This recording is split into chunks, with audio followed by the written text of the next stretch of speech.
안녕하세요. 하이틴 청년 여러분. 여러분들과 이렇게 영상을 통하여서 만나게 되어서 반갑습니다. 우리가 현재 바이블 타임을 통하여서 묵상을 하고 있는데요. 여러분들이 묵상하는데 좀 더 편안하게 성경 배경을 이해하면서 묵상을 더 깊이 하면서 또 주님이 주시는 더 많은 유익을 얻을 수 있도록 저희가 일주일에 한 편 내지 두 편 정도의 여러분 묵상하는 그 성경 범위 내에서 그 배경을 설명해 주는 영상을 저희가 제작해서 공유하려고 합니다. 여러분들이 하나님의 말씀을 보다 더 잘 알 수 있도록 도움 드리고자 하는 영상이니 여러분들이 많이 이용해 주시고 또 주변에 있는 분들에게도 함께 공유해 주시면 감사하겠습니다. 이번 8월 바이블 타임은요, 로마서와 고린도전서의 내용입니다. 그래서 오늘은 그 첫 번째로 로마서의 배경과 1장부터 4장까지의 주요 내용을 잘 이해할 수 있도록 그 백그라운드를 여러분과 함께 나누고자 합니다. 로마서는 사도 바울이 3차 전도 여행 때 기록한 서신서입니다. 특별히 성경학자들은 AD 57년경에 로마서를 바울이 기록했다라고 이야기를 하는데요. 특별한 점은 로마 교회는 바울이 전도를 통해서 세운 교회가 아니라는 겁니다. 사도행전 2장에 보면 오순절에 디아스포라, 예루살렘과 유대 지역이 아닌 다른 각국에 흩어져 있는 유대인들이 절기를 지키기 위해서 예루살렘에 방문합니다.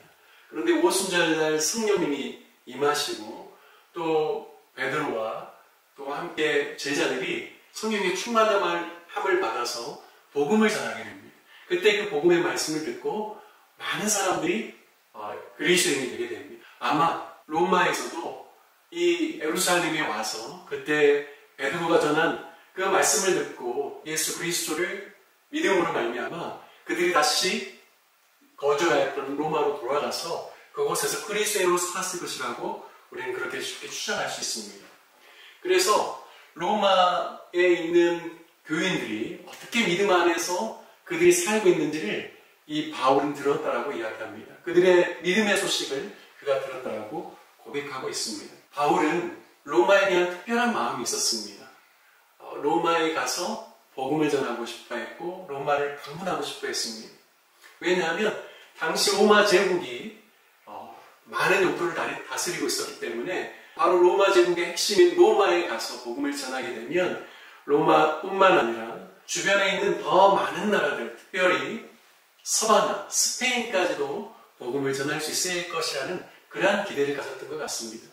사도행전 19장 21절 말씀에 보면요, 바로 에베소에서 3차 전도여행 때 약 3년간 바울이 그 복음 전하는 사역을 감당하면서 수많은 헬라인들, 유대인들, 그리고 에베소 주변에 있는 지역에 있는 많은 사람들이 복음을 듣게 되고, 그리고 바로 그곳에서 복음이 흥왕케 되어지고 세력을 얻게 되었다는 그러한 말씀을 하고 있습니다.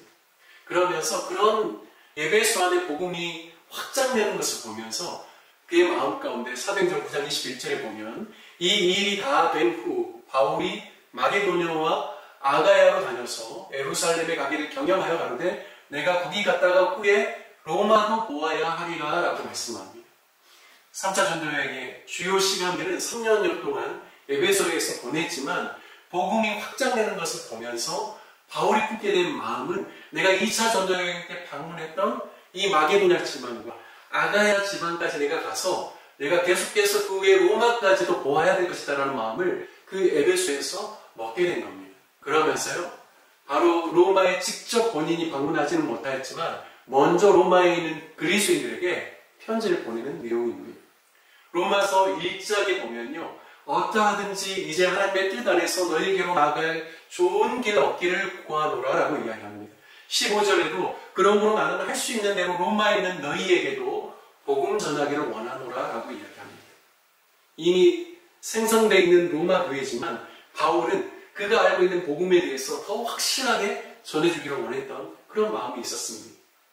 사도행전 20장 2절부터 3절 말씀에 보면요, 마게도냐 지경으로 다녀가며 여러 말로 제자들에게 권하고 헬라에 이르러 거기에 석 달을 있다가 라고 기록하고 있습니다. 에베소에서 3년의 시간을 마치고 마게도냐 지경으로 다녀가면서 제자들을 권면하고 헬라에 이르러 석 달을 머물렀다. 이 헬라가 어디 쪽이냐면요. 마게도냐 당시 지역의 아래쪽인 바로 아가야 지역을 가리켜서 헬라라고 합니다.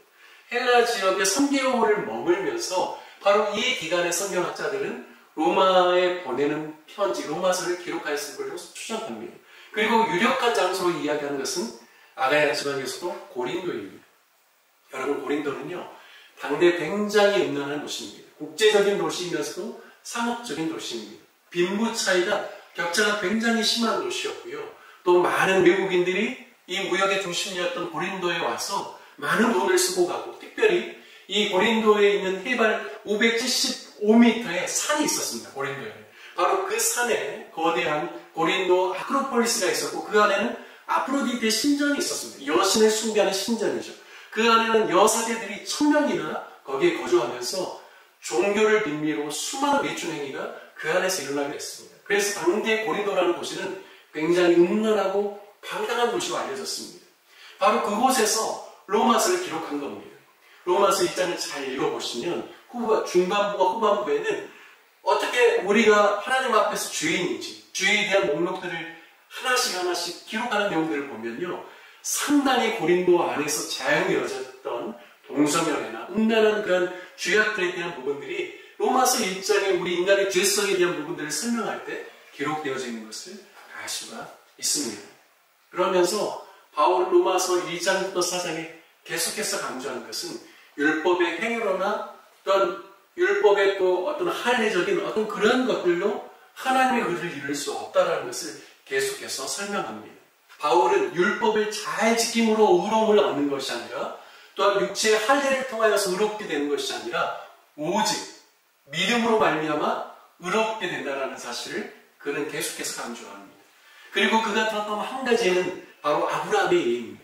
창세기 15장에 보면요, 하나님께서 아브라함에게 다시 한번 창세기 12장에서 말씀하셨던 복의 근원되는 삶, 그리고 모든 족속을 축복하는 삶에 대해서 다시 한번 창세기 15장에서 하나님께서 별들, 밤에 떠있는 별들을 보면서 하나님께서 친히 말씀하실 때요, 네 자손을 이와 같이 많게 해주겠다는 말씀하십니다.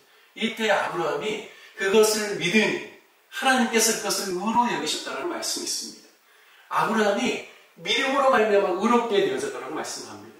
이 일이 언제 일어났는가? 창세기 18장에 아브라함과 하나님이 할례 언약을 통하여서 그의 후손들에게도 계속해서 이 할례를 통하여서 하나님의 백성됨을 계속해서 이어가겠다고 하시는 이 할례 언약 이전에, 하나님께서 이미 10여 년 이전에 아브라함에게 이 말씀하셨다는 겁니다. 이 이야기를 통하여서 바울이 분명하게 이야기하는 것은 율법의 행위로나 할례로나 그 어떤 것으로 의롭게 되는 것이 아니라 오직 믿음으로 말미암아 의롭게 된다는 사실을 강조하고 있습니다. 여러분, 이러한 전체적인 그 배경과 그러한 그 내용 안에서 로마서 1장, 2장, 3장, 4장, 5장을 계속해서 주목해서 잘 읽어보시기 바랍니다. 그 말씀을 통하여서 정말 하나님께서 우리를 얼마나 사랑하시는지, 그리고 우리의 연약함 가운데서 우리가 정말로 추구해야 될 의가 바로 하나님을 믿는 그 믿음 안에 있다는 사실을 다시 한번 깨닫게 될 것입니다. 여러분, 로마서의 말씀을 통하여서 영적인 큰 유익을 누리고 또 구체적으로 말씀을 읽으시면서 그 말씀을 통하여서 하나님께서 주시는 귀한 은혜와 또 하나님의 진리의 말씀 안에서 여러분의 심령이 강하여지는 귀한 은혜가 있으시길 주님의 이름으로 축원드립니다.